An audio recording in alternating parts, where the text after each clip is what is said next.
महाराष्ट्र की एकनाथ शिंदे सरकार का भविष्य पिछले कुछ दिनों से लगातार इस ओर से उस ओर झूलता नजर आया। खासकर फैसला क्या होगा, महाराष्ट्र के विधानसभा अध्यक्ष किस ओर फैसला देंगे, क्या उनके 16 जो विधायक हैं वो डिस्क्वालीफाई होंगे, ऐसे कई सवाल लगातार महाराष्ट्र की राजनीति में घूमते नजर आए। लेकिन उसका जवाब कल सभी को मिला और उसके बाद राजनीति फिर शुरू हो गई। कई आरोप प्रत्यारोप फिर से सामने आए। हमारे साथ महाराष्ट्र विधानसभा के अध्यक्ष राहुल नार्वेकर हैं। सर, सबसे पहला सवाल यही कि सबकी नज़र आप पे टिकी हुई थी, सिर्फ महाराष्ट्र की राजनीति के लोग ही नहीं तो देश की निगाहें आप पे थी, क्योंकि ये बिल्कुल ही एक्स्ट्राऑर्डिनरी हम जिसे कहते हैं इस तरह का ये पूरा सुनवाई आपके पास होती रही। आपने जो जजमेंट दिया है वो कौन से आधार रहे, वो कौन से बिंदु रहे जिसको लेकर आपने ये पूरा जजमेंट दिया है और जजमेंट क्या रहा? जैसे कि आप जानते हो, अपात्रता की याचिकाओं के ऊपर निर्णय प्रलंबित था जो हमने कल दिया, और ये निर्णय देते समय सुप्रीम कोर्ट ने कुछ निर्देश दिए थे। उन सब निर्देशों का पालन करना भी आवश्यक था और सुप्रीम कोर्ट ने अपने आदेश में बताया गया था कि सर्वप्रथम आप इन दोनों गुट में से पॉलिटिकल पार्टी कौन सा गुट रिप्रेजेंट करता है वो तय करिए और उसके बाद उस पॉलिटिकल पार्टी के डिज़ायर के हिसाब से आप विप रिकग्नाइज कीजिए और विप रिकग्नाइज करने के बाद आप डिस्क्वालिफिकेशन पिटिशंस पे निर्णय लीजिए। तो उसी के आधार पर हमने सर्वप्रथम पॉलिटिकल पार्टी डिसाइड की। पॉलिटिकल पार्टी डिसाइड करने के लिए भी कोर्ट ने हमें कुछ गाइडलाइंस दिए थे, प्रिंसिपल्स सेट किए थे और उस हिसाब से हमने कॉन्स्टिट्यूशन पार्टी का देखा, हमने ऑर्गेनाइजेशनल स्ट्रक्चर देखा, हमने लेजिस्लेटिव स्ट्रेंथ देखी दोनों ग्रुप्स की और उसके आधार पर हमने निर्णय लिया। जब कॉन्स्टिट्यूशन में डिस्प्यूट रहा, एकनाथ शिंदे जी के गट का कहना था कि 1999 की एप्लीकेबल है कॉन्स्टिट्यूशन, उद्धव ठाकरे जी के गट का कहना था कि 2018 की कॉन्स्टिट्यूशन एप्लीकेबल है। ऐसे परिस्थिति में भी सुप्रीम कोर्ट के आदेश के अनुसार जो अनडिस्प्यूटेड कॉन्स्टिट्यूशन डिस्प्यूट के पहले इलेक्शन कमीशन के पास था एप्लीकेबल, उसको हमने मान्यता दी। हमने इलेक्शन कमीशन को पत्र लिखा, उनसे कॉन्स्टिट्यूशन की कॉपी मांगी। उन्होंने बताया कि 1990 का इनका कॉन्स्टिट्यूशन ही रिकग्नाइज्ड और ऑथराइज्ड कॉन्स्टिट्यूशन इलेक्शन कमीशन के पास है और इस आधार पर उस कॉन्स्टिट्यूशन का आधार लेकर हमने आगे का निर्णय लिया। आप कह रहे हैं कि आपने जो बिंदु आपको सुप्रीम कोर्ट ने सेट किए थे उसके आधार पे आपने ये कल का फैसला दिया। एकनाथ शिंदे के गुट को यानी कि शिवसेना आपने उनको रिकग्नाइज किया है कि शिवसेना पार्टी उनके पास, लेकिन उसके साथ ही मुख्य प्रतोद यानी चीफ व्हिप जो कहा जाता है कि सुप्रीम कोर्ट ने सुनील प्रभु को कहा था जो उद्धव ठाकरे गुट के हैं। देखिए, सर्वप्रथम मैं तो आपका आभार मानना चाहूँगा कि आपने ये बहुत ही महत्वपूर्ण प्रश्न पूछा, क्योंकि 2 दिन से मैं ये बात सुन रहा हूँ और ये बहुत ही गलत प्रचार, एक गलत फहमी फैलाई जा रही है। सुप्रीम कोर्ट ने ऐसे कभी भी नहीं कहा है कि भरत गोगावले और एकनाथ शिंदे प्रतोद और गट नेता के रूप में जिनकी नियुक्ति को मैंने मान्यता दी थी वो कायम स्वरूपी गलत है, इल्लीगल है। और ना ही सुप्रीम कोर्ट ने ऐसे कहा था कि डिप्टी स्पीकर ने जो उद्धव ठाकरे के गट के सुनील प्रभु और एक अजय चौधरी को विप और गट नेता के रूप में मान्यता दी थी 21 जून 2022 को, वो कायम स्वरूपी सही है। क्योंकि जब ये सुप्रीम कोर्ट का कहना है, ये सब जब 21 तारीख को उपाध्यक्ष ने निर्णय लिया था तब उनके पास केवल उद्धव ठाकरे जी का पत्र प्राप्त हुआ था और उसके आधार पर उनको ऐसे मालूमात ही नहीं थी कि 2 गट बन चुके हैं, 2 गुट बन चुके हैं और इसीलिए उन्होंने एक ही पॉलिटिकल पार्टी है समझ के वो रिकग्निशन दी। लेकिन 3 तारीख को जब राहुल नार्वेकर अध्यक्ष के रूप में उन्होंने जब रिकग्निशन दी एकनाथ शिंदे जी और भरत गोगावले जी को, तब एकनाथ शिंदे जी के साथ साथ उद्धव ठाकरे जी का भी पत्र स्पीकर ऑफिस में दाखिल था और इसीलिए तब उनको मालूम था, कोर्ट ने ऐसे कहा है कि उससे वो इन्फर कर सकते थे कि शिवसेना में दो गुट बन चुके हैं। ऐसी परिस्थिति में राहुल नार्वेकर ने पहले ये जान लेना चाहिए था कि इन दोनों गुट में से कौन से गुट के पास पॉलिटिकल पार्टी का बैकिंग है, कौन सा ग्रुप पॉलिटिकल पार्टी का विल एक्सप्रेस करता है, और फिर निर्णय लेना अपेक्षित था। लेकिन ये न करते हुए केवल विधिमंडल गट के कहने पर उन्होंने एकनाथ शिंदे जी और भरत गोगावले जी को रिकग्निशन दिया। ये बात गलत थी और इसी के कारण वो डिसीजन इलीगल था, ऐसे कोर्ट ने कहा। फिर कोर्ट ने कहा है कि अध्यक्ष अभी इन दोनों गुट में से राजकीय पार्टी कौन रिप्रेजेंट करता है वो तय करे और उस रिकग्निशन के आधार पर वह उस पार्टी के डिजायर के अनुसार जो वो कहती है उनको विप रिकग्नाइज करे। यदि कोर्ट ने भरत गोगावले और एकनाथ शिंदे को कायम स्वरूपी गलत ठहराया होता और अजय चौधरी और सुनील प्रभु को सही अपॉइंट किया होता विप की दौर पे, तो कोर्ट मुझे क्यों कहता कि आप पॉलिटिकल पार्टी है कौन सी है वो देखो और विप को रिकग्निशन दो।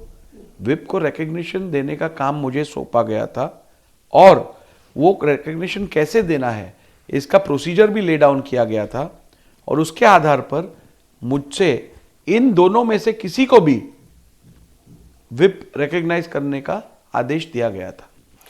आप ये कह रहे हैं कि जब सबसे पहले आपने डिसाइड किया कि भरत गोगावले और एकनाथ शिंदे, यानी कि गोगावले चीफ विप और एकनाथ शिंदे गट नेता, मुख्य नेता, ये जब आपने डिसाइड किया उस वक्त आपने जो चीज़ें कंसीडर की उस पर ही सवालिया निशान सुप्रीम कोर्ट ने लगाए थे, जो आपने इस वक्त कहा कि उस वक्त आपने वो निर्णय ले लिया था। जो निर्णय मैंने लिया था वो निर्णय लेते समय मैंने विधिमंडल पार्टी का कहना माना और पॉलिटिकल पार्टी का कहना क्या है ये जानने की कोशिश नहीं की, इसीलिए वो अपॉइंटमेंट इलीगल है, ऐसे कोर्ट ने कहा है। ये अगर यही सवाल है तो ऐसे में क्या उस वक्त भी आपके ऊपर दबाव बना हुआ था पॉलिटिकल पार्टी, क्योंकि आप रूलिंग पार्टी से आते हैं? क्योंकि उस वक्त मेरी समझ यही थी कि आज तक महाराष्ट्र विधानसभा में जितनी बार किसी भी पार्टी के विप को अपॉइंट किया गया था, रिकग्नाइज किया गया था, वो विधिमंडल पार्टी के कहने पर ही अपॉइंट किया गया था। आप राष्ट्रवादी कांग्रेस देखो,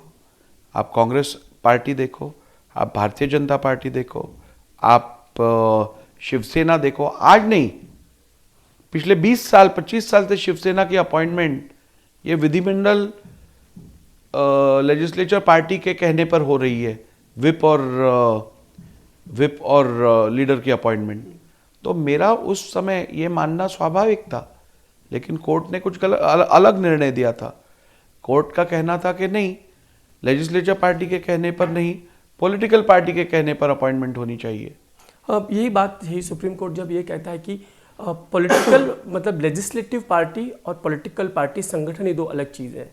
पॉलिटिकल पार्टी से ही लेजिस्लेटिव पार्टी निकल कर आती है। तो ऐसे में आपने ये डिसाइड करते वक्त कि पॉलिटिकल पार्टी ये एकनाथ शिंदे, अब एक पॉलिटिकल पार्टी भी एकनाथ शिंदे के पास ही है, वो कौन से बिंदु रहे हैं? खासकर 1999 के आप कॉन्स्टिट्यूशन की शिवसेना की बात करते हैं, आपने कौन सी चीज़ों को ध्यान रखा?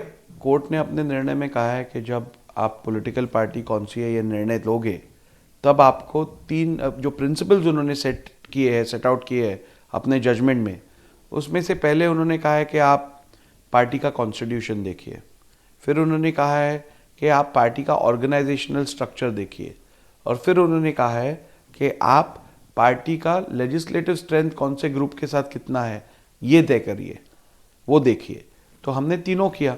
हमने पहले पार्टी का कॉन्स्टिट्यूशन देखा, इलेक्शन कमीशन के पास जो ऑथराइज्ड और एप्लीकेबल कॉन्स्टिट्यूशन है वो हमने कंसिडर किया, मगर 1999 का, तो उसमें इंटर पार्टी डिस्प्यूट रेजोल्यूशन का कोई मैकेनिज्म नहीं था।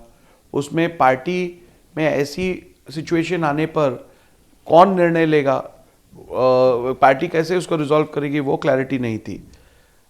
फिर हमने ऑर्गेनाइजेशनल स्ट्रक्चर के पास देखा। ऑर्गेनाइजेशनल स्ट्रक्चर में भी हमने ये देखा कि जो 2018 में शिवसेना पार्टी ने इलेक्शन कमीशन को इंटीमेट किया था, वही स्ट्रक्चर इलेक्शन कमीशन के रिकॉर्ड पे था, और इसीलिए हमने वही स्ट्रक्चर ऑथराइज्ड पकड़ा, सही पकड़ा।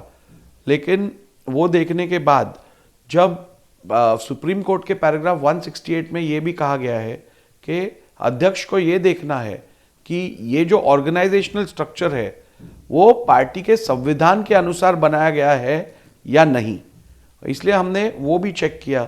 तब हमें पता चला कि पार्टी में जो प्राविधान दिए हैं संविधान में, उससे हटकर ये ऑर्गेनाइजेशन स्ट्रक्चर बना हुआ है 2018 जो राष्ट्रीय कार्यकारिणी है वो। तो इसलिए वो भी एक यार्डस्टिक करके हम कंसिडर नहीं कर पाए। फिर हमारे पास एक ही टेस्ट बची थी, वो थी मेजॉरिटी की टेस्ट, यानी पार्लियामेंट लेजिस्लेचर पार्टी में मेजॉरिटी किसके पास है।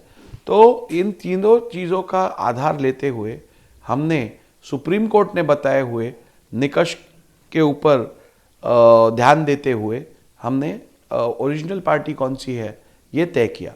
ओरिजिनल पार्टी कौन सी है तय करने के बाद हमने विप उस पार्टी का डिज़ायर क्या था, कौन विप बने, उसको रिकग्निशन दिया, और उसके बाद ये डिस्क्वालिफिकेशन पिटिशंस के ऊपर निर्णय लिया। सर, जैसे आप बता रहे हैं कि विप डिसाइड करते वक्त भी पॉलिटिकल पार्टी कौन है ये देखना ज़रूरी है, खासकर लेजिस्लेटिव की आप बात कर रहे हैं। ऐसे में आपने 1999 की जब पार्टी के कॉन्स्टिट्यूशन की आप बात कर रहे हैं, उसमें अमेंडमेंट हुए 2018 जिसको आप कंसीडर नहीं करने, पक्ष प्रमुख उद्धव ठाकरे हुए, इसलिए वो जो कुछ भी निर्णय ले वो सारे निर्णय गलत होते हैं, ऐसे आप कहना चाहते हैं? क्योंकि आप फिर एक बात कह रहे हैं कि राष्ट्रीय कार्यकारिणी सर्वोच्च है। देखिए, शिवसेना के संविधान में ये लिखा है कि पार्टी प्रेसिडेंट ये पार्टी का सर्वोच्च पद है, लेकिन सर्वोच्च निर्णय लेने का अधिकार जो बॉडी है वो राष्ट्रीय कार्यकारिणी है। इसका मतलब पार्टी के निर्णय, फाइनल निर्णय जो है, बड़े निर्णय जो है, ये राष्ट्रीय कार्यकारिणी लेगी, पार्टी प्रेसिडेंट नहीं लेंगे। और ये अज्यूम करना कि पार्टी प्रेसिडेंट ही पार्टी की विल एक्सप्रेस करते हैं, यानी पार्टी प्रेसिडेंट की जो मर्जी है वही पार्टी की मर्जी समझना चाहिए, इस प्रिंसिपल पर अगर हम चले तो ये बहुत ही घातक होगा। तो सर, राष्ट्रीय कार्यकारिणी का जो जिक्र है वो 1999 के उनके संविधान में या 2018 में आए? 99 में। और जब पक्ष प्रमुख जब ये पद आया, ये 2018 का अमेंडमेंट है? नहीं, पक्ष उसके पहले शिवसेना प्रमुख पद था, फिर उन्होंने पक्ष प्रमुख पद किया। या मगर नॉमेनक्लेचर के ऊपर न जाते हुए यदि पक्ष प्रमुख को भी हम प्रेसिडेंट ही समझे और शिवसेना प्रमुख को भी प्रेसिडेंट ही समझे, तो भी पक्ष प्रमुख का या शिवसेना प्रमुख का निर्णय यानी पार्टी का निर्णय नहीं होगा, ऐसे उनके संविधान में ही लिखा है। आप कह रहे हैं राष्ट्रीय कार्यकारिणी सर्वोच्च, उसका निर्णय सर्वोच्च है, जो पार्टी प्रमुख को भी मानना पड़ेगा, चाहे पक्ष प्रमुख हो शिवसेना प्रमुख हो, ये संविधान कहता है शिवसेना का। ऐसे में जब एकनाथ शिंदे जब अलग होते हैं और वो अपनी निर्णय लेते हैं और आपके पास सौंपते हैं कि भरत गोगाल मेरे, हम चीफ व्हिप होंगे और खुद गठ नेता होंगे, तो आपके पास वो कौन से बिंदु रहे जिसमें आपको लगता है कि राष्ट्रीय कार्यकारिणी में जो लोगों को शामिल होना जरूरी है और निर्णय लेने की जरूरत है, वो सारे लोग शामिल थे, उन सबके सिग्नेचर्स थे, वो सारी मीटिंग प्रॉपर थी? नहीं, वही तो हमने कहा कि राष्ट्रीय कार्यकारिणी का गठन ही बराबर नहीं हुआ था, एक। और दूसरा, राष्ट्रीय कार्यकारिणी में भी स्प्लिट थी, और राष्ट्रीय कार्यकारिणी की मर्जी ये किसी के इन्फ्लुएंस से नहीं हम निकाल सकते। कोई रेजोल्यूशन होना चाहिए, कोई उनका निर्णय होना चाहिए, वो कहीं भी दिखाई नहीं दिया था। इसके अलावा आपने कुछ एक चीज़ों पे कहा कि डिस्क्रिपेंसीज आपको नजर आई, खासकर पे जो सिग्नेचर्स आए आपके पास, जब सुनील प्रभु ने कहा, उसके पहले जो मीटिंग्स हुई और उसके बाद भी उन्होंने जो सबमिट किया, क्या डिस्क्रिपेंसीज आपको उसमें ज़्यादा नजर आई? डिस्क्रिपेंसीज जो थी वो ओरिजिनल और कॉपीज़ में जो हमारे पास दी गई थी, जो सुप्रीम कोर्ट में फाइल की गई थी, जो क्रॉस एग्जामिनेशन के टाइम दिखाए गए थे, उसमें फ़र्क था। हर डॉक्यूमेंट में काफ़ी डॉक्यूमेंट्स में टाइपो अलग थे, हैंड राइटिंग्स अलग थे, किसी में 15 सिग्नेचर्स थे तो ओरिजिनल में 17 सिग्नेचर्स थे, ऐसी डिस्क्रिपेंसीज थी। इसके अलावा अब जब आपने फैसला दे दिया है, उसके बाद आपके ऊपर टीका शुरू हो गई है, वो ये है कि आपने लोकतंत्र की हत्या की। आपने वो सारी चीज़ें जो कंसीडर करनी चाहिए तो कंसीडर नहीं की है, और जब फैसला यही देना था तो आपने इतना वक्त क्यों लगाया, खासकर खुद उद्धव ठाकरे जिस तरह के बयान आपने देते हैं। फैसला कौन सा देना चाहिए ये तय करने के लिए इतना वक्त लगा, और ऐसे बिन बुनियाद आरोपों के ऊपर मैं ध्यान देता नहीं। और मैं समझता हूँ जो कोई व्यक्ति न्यायाधीश की भूमिका में आकर न्याय देने का काम कर रहा होता है, उसे ऐसे बिन बुनियाद के आरोपों के ऊपर विचार भी नहीं करना चाहिए, नहीं तो वो न्याय बुद्धि से काम ही नहीं कर पाएगा। और रहा सवाल इन आरोपों का, मैं समझता हूँ आरोप करना बहुत आसान है, लेकिन आप मुझे बताइए मेरा जो निर्णय है उसमें खामियां क्या है, उसमें कौन सा अनकॉन्स्टिट्यूशनल स्टैंड मैंने लिया है, उसमें कौन सी बात मैंने इलीगैलिटी उसमें क्या है, ये आप बताइए ना। वो बताए बगैर आप केवल पर्सनल रिमार्क्स करोगे, कमेंट्स करोगे, वो केवल निर्णय प्रक्रिया के ऊपर असर डालने का एक कोशिश है उनकी, उससे कोई फर्क नहीं पड़ता। आप आरोपी को ही मिलने चले जाते हैं तो ये निर्णय तो अपेक्षित था, इस तरह के बयान आप पे ऐसे डिफेक्शन मैटर्स लगता है में आपको अगर डिफेक्शन मैटर्स में आरोपी रहते हैं, मुझे लगा पार्टीज रहते हैं। ये कोई क्रिमिनल मामला है क्या? आरोपी, खूनी, ये सब क्या शब्द है? और दूसरी बात एक आप समझ में लीजिए, मैं कोई छुप के रात के अंधेरे में डिस्गाइज में नहीं गया था। मैं गया था ऑफिशियल अपॉइंटमेंट एंगेजमेंट करके मेरे ऑफिशियल गाड़ी में दोपहर को सबके सामने बिना छिपे। सर लेकिन टाइमिंग जो है उस पे सवाल उठते हैं कि आप जिस टाइमिंग पे गए थे, इधर आपको फैसला देना है, उधर आपको बिल्कुल नहीं। टाइमिंग ही आपके सवालों के घेरे में मेरी और मुख्यमंत्री जी की मुलाकात ये 3 तारीख को शेड्यूल थी। मेरे विधानसभा क्षेत्र के कुछ महत्वपूर्ण प्रश्न थे, जैसे वो कोलाबा नरमन पॉइंट कनेक्टर का विषय था, जो ब्रिज की बात हो रही है उसका। फिर उसके साथ ही यहाँ पे ब्यूटिफिकेशन के बड़े काम थे जो करने ज़रूरी थे, और विधानसभा अध्यक्ष होने के नाते मैं विधिमंडल बोर्ड का अध्यक्ष हूँ, और उस बोर्ड में मुख्यमंत्री भी सदस्य है। हमें मिलकर साथ में बातचीत करके विधिमंडल के एडमिनिस्ट्रेटिव इश्यूज के ऊपर निर्णय लेना अपेक्षित होता है, और ऐसे कारणों के लिए महीने में 1 आध 2 बार मुख्यमंत्री और अध्यक्ष मिलते रहते हैं।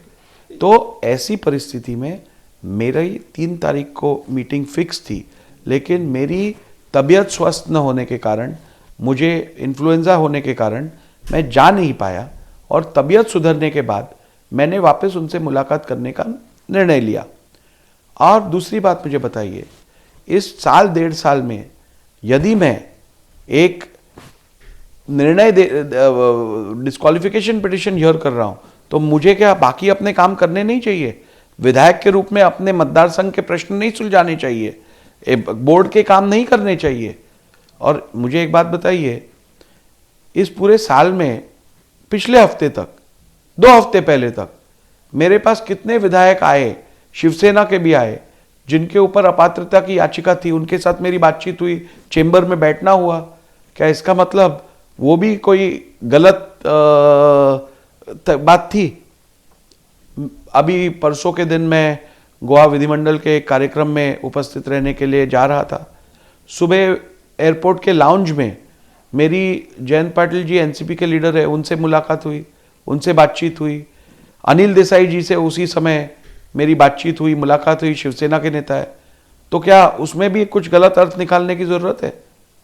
तो ये सब बिन बुनियाद के किए गए आरोप है। ये आरोप केवल लक्ष्य विचलित करने के लिए किए जाते हैं, और ऐसे आरोपों पर नज़र देकर ध्यान देना मैं उचित नहीं समझता।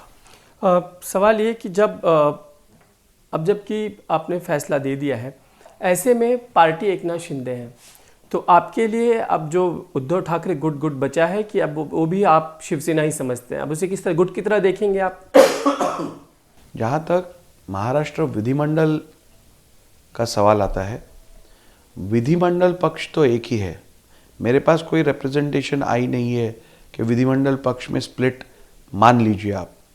और विधिमंडल पक्ष जब एक है, तब विधिमंडल पक्ष के जो मेंबर्स हैं उनके ऊपर उस विधिमंडल पक्ष के विप एप्लीकेबल होगी। अब जबकि आपके पास एक और याचिका है, वो है एनसीपी की, तो अब एनसीपी की भी याचिका है। अब वो पहले से एनसीपी कहने लगी कि अभी जो पहले की जो स्क्रिप्ट है वही स्क्रिप्ट हमें भी लागू होगी, यानी इस तरह की सबने जजमेंट पहले ही समझ लिया कि आप एनसीपी को भी आप इसी तरह से जजमेंट देंगे। तो फिर मेरी ज़रूरत ही क्या है, यदि उन्होंने निर्णय दे ही दिया है। खैर वो उनका विषय है। मैं इतना ही कहूँगा कि जो कानून है, जो कानून के प्रावधान है, जो संविधान के प्रावधान है, जो सुप्रीम कोर्ट में प्रिंसिपल सेट किए हैं, वो सभी के लिए समान रूप से लागू है। लेकिन हर मैटर में फैक्ट्स अलग रहते हैं, रह सकते हैं, और यदि फैक्ट्स अलग है शिवसेना मैटर से, तो निश्चित रूप से एप्लीकेबिलिटी ऑफ लॉ भी उस हिसाब से होगी। आपने जो फैसला दिया उसके बाद कई जगहों पे आपको लेकर विरोध प्रदर्शन खासकर शिवसेना करती नजर आती है। कुछ तो लोग कहेंगे, लोगों का काम है कहना, क्यों ध्यान दे? हमको हमारा काम करना है, बिन बुनियादी आरोपों के ऊपर ध्यान नहीं देना है। जिसकी जितनी क्षमता रहती है, जिसकी जितनी स्टैंडिंग रहती है, उस प्रकार से वो बिहेव करता है, उस प्रकार से वो अपना आचार और विचार रखता है। यदि किसी का आचार विचार उस प्रकार का हो, तो वह उससे अपनी स्टैंडिंग बता रहा है। एकनाथ शिंदे का बीच में कुछ दिनों जब इस जजमेंट के बाद एक स्टेटमेंट आया कि आपने उद्धव ठाकरे गुट के भी किसी को डिस्क्वालीफाई नहीं किया, कोई डिस्क्वालीफाई नहीं हुआ, तो उनका ये कहना है कहीं ना कहीं आप पे दबाव हो सकता है, शायद आप पे दबाव रहा इसलिए उसने लिया, आपने निर्णय लिया, शायद उसके खिलाफ भी इसकी मुझ पर दबाव डालने के लिए काफ़ी लोगों ने काफ़ी आरोप प्रत्यारोप टिप्पणियां की होगी, लेकिन मेरे ऊपर इस सब दबाव तंत्र का कोई भी असर पड़ा नहीं है। मैंने जो निर्णय लिया है, वो निर्णय मैंने कानून के हिसाब से जो सही है वही निर्णय लिया है।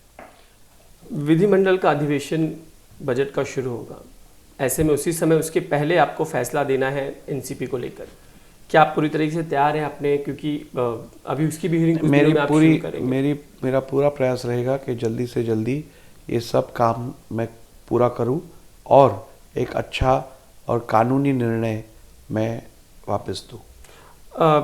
खासकर जब उद्धव ठाकरे ये कह रहे हैं कि वो कोर्ट में जाएंगे आपके खिलाफ, आपको लगता है कि आपने जो फैसला दिया है, काफ़ी वक्त लिया है आपने, पूरे स्टडी के बाद आप कह रहे हैं कि आपने फैसला दिया है, कोर्ट इन सारे फैसलों को मानेगा, इसको लेकर आप आश्वस्त हैं आपने जो बिंदुओं पे फैसले दिए?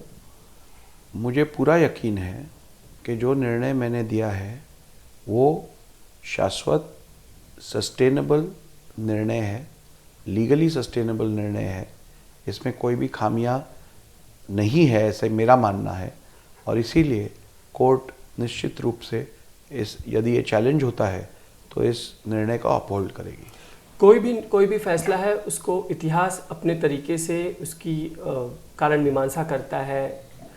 लगता है जब इतिहास आपके इस पन्नों को आके देखेगा, जब कभी इस तरह के मामले आएंगे, शायद लोकतंत्र में ना आए, पर जब कभी आएगा तो लगता है कि आपने ये फैसले दिए हैं और वो सही साबित होंगे आने वाला। मुझे लगता है मैंने दिया हुआ फैसला इस देश की संसदीय लोकशाही को और मजबूत करेगा। धन्यवाद सर इंडिया टीवी से बातचीत करने के लिए। ये थे विधानसभा अध्यक्ष राहुल नार्वेकर, जिन्होंने अपनी कई बातें साफ तौर पर रखी हैं कि आने वाला समय उनको याद रखिएगा, क्योंकि जिस तरह से उन्होंने एक ऐतिहासिक फैसला दिया है। कैमरामैन देवेंद्र के साथ समीर भी से इंडिया टीवी मुंबई।